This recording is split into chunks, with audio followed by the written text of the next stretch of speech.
6h. Et c'est l'heure du bulletin d'info présenté par Abou Silla. Rebonjour Abou. Bonjour Franck-Olivier.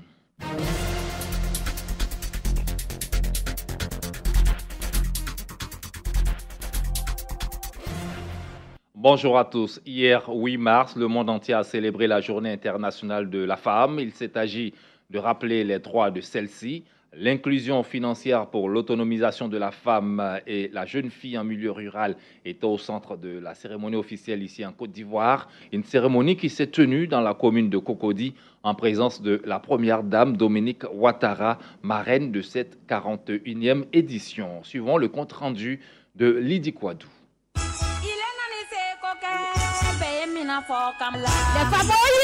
C'est dans une ambiance festive que les femmes de toutes les couches socio-économiques venues de toutes les contrées du pays ont célébré cette 41e édition de la journée dédiée à la femme. Tout en s'amusant, elles ont encore une fois tenu à faire entendre leur voix, à défendre leurs droits et surtout à dresser le bilan des acquis et les défis à relever dans cette lutte entamée depuis belle lurette. Mariatou Kone, ministre de la Femme, se félicite des résultats obtenus dans cette lutte pour la défense des droits de la femme tout en souhaitant que davantage soit fait. Le regard dans le rétroviseur nous indique que nos droits ont positivement évolué en Côte d'Ivoire au nom de la vision du président de la République parce que son Excellence M. Alassane Ouattara souhaite que les femmes aient les mêmes droits que les hommes. Le président de la République souhaite que la femme ivoirienne ne meure plus en couche, que la femme soit plus présente dans les postes de décision. Des textes condamnent les violences faites aux femmes. Les femmes ont de plus en plus accès au crédit. Ne nous arrêtons donc pas en si bon chemin. Nous attendons avec impatience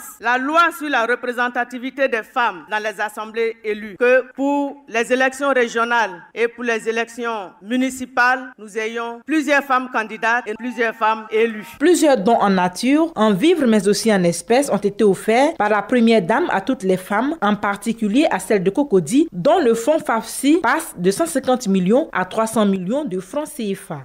Les femmes, malheureusement, ne représentent que 24% des personnes à réagir sur les médias.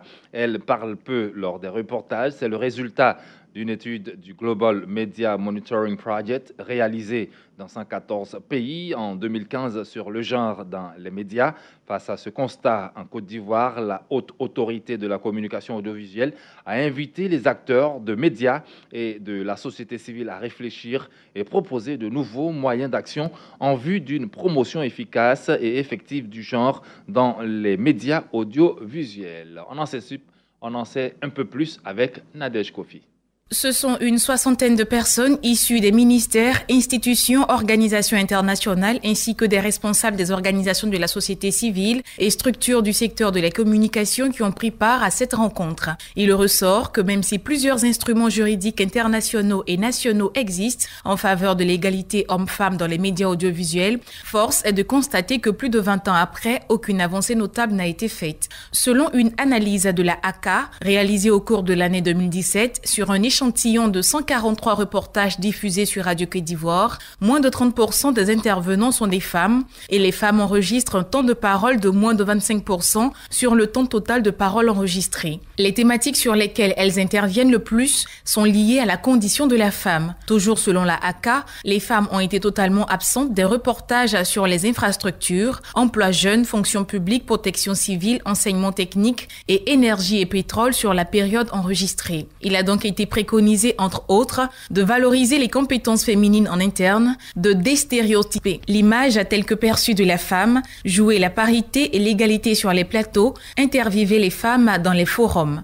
Pour une égalité femmes-hommes dans les médias, les pouvoirs publics ont été appelés à revoir la formation depuis le primaire. Radio Côte d'Ivoire, vous suivez le bulletin. Le numérique doit lutter contre le chômage des jeunes en leur fournissant tous les services. L'agence Emploi Jeunes vient de se doter d'une nouvelle plateforme technologique. Il s'agit de 3xW, Emploi Jeunes avec S.ci.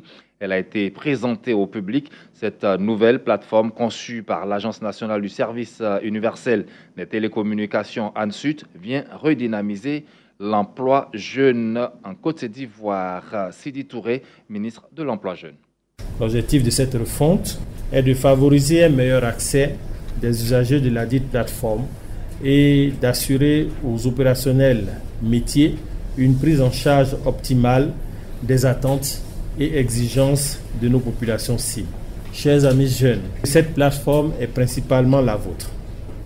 Je vous invite donc à vous l'approprier afin de bénéficier de tous les services de l'Agence Emploi Jeunes en termes d'emploi salarié et de financement de vos projets. À l'endroit des chefs d'entreprise, la nouvelle plateforme dispose d'un espace exclusivement dédié à nos chers partenaires qui nous accompagnent dans notre noble mission, celle de mettre les jeunes ivoiriens au travail. En Bol, 1981 ménages vont bénéficier de l'allocation trimestrielle de 36 000 francs CFA. Le projet dénommé Filets sociaux, financé par la Banque mondiale à hauteur de 25 milliards de francs CFA, doit permettre à ces ménages de sortir de la pauvreté. Le lancement du paiement de ces allocations a eu lieu récemment à Katiola. Pour le porte-parole des bénéficiaires, c'est un rêve qui est devenu réalité. Thio Justin. Bien longtemps, on a eu à attendre beaucoup de choses du gouvernement et on n'a jamais vu. Et pour cette fois-ci, vous avez envoyé des agents pour nous contrôler, même nous recenser pour ce projet. Et de porte en porte, les agents ont passé, surtout entre nous-mêmes. D'autres même ont refusé de sortir en disant qu'ils envoyaient des gens nous prendre, aller ailleurs, soit même à Abidjan pour nous tuer. D'autres même ne pas se faire recenser, ils sont allés dormir au champ. Et aujourd'hui, pour ceux qui ont pris le courage, ils ont vu que le rêve s'est réalisé. Vraiment, je remercie beaucoup le président Alassane, la Banque mondiale aussi, ainsi les autres. Ajoutons qu'à Boundiali, plus de 1500 ménages bénéficieront également de ces allocations trimestrielles de 36 000 francs CFA. En santé, le programme national de lutte contre le paludisme va procéder à partir de ce vendredi 9 mars et ce jusqu'au dimanche 11 mars à des séances de rattrapage de distribution gratuite de moustiquaires.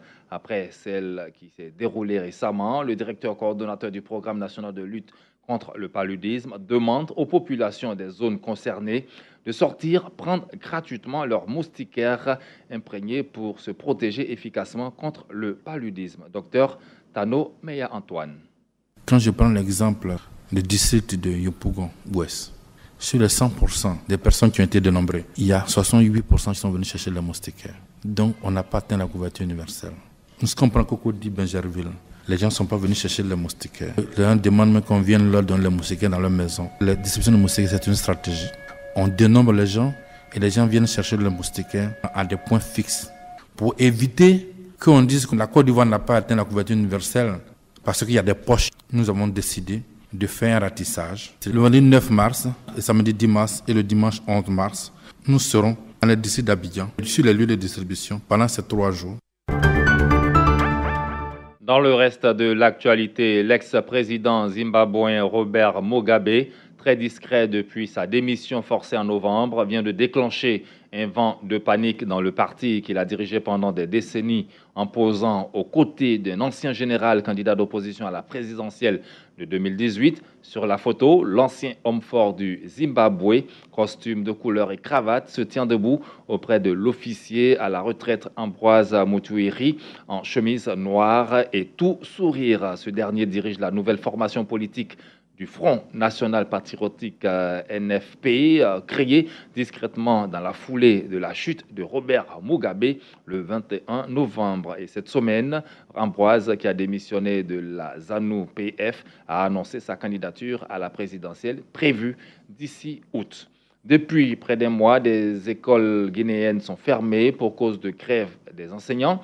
Hier, 8 mars, le président Alpha Condé est venu présider la Journée internationale des droits de la femme au Palais du Peuple, siège de l'Assemblée nationale à Conakry, a été hué, selon RFI, par des centaines de femmes au cri de nos enfants à l'école. Il s'est finalement adressé à un public clairsemé, puisque la majorité des femmes avaient quitté la salle pour boycotter son discours qui leur était pourtant destiné. Voilà, c'est la fin de ce bulletin d'information. Je vous retrouve à 11h pour un flash.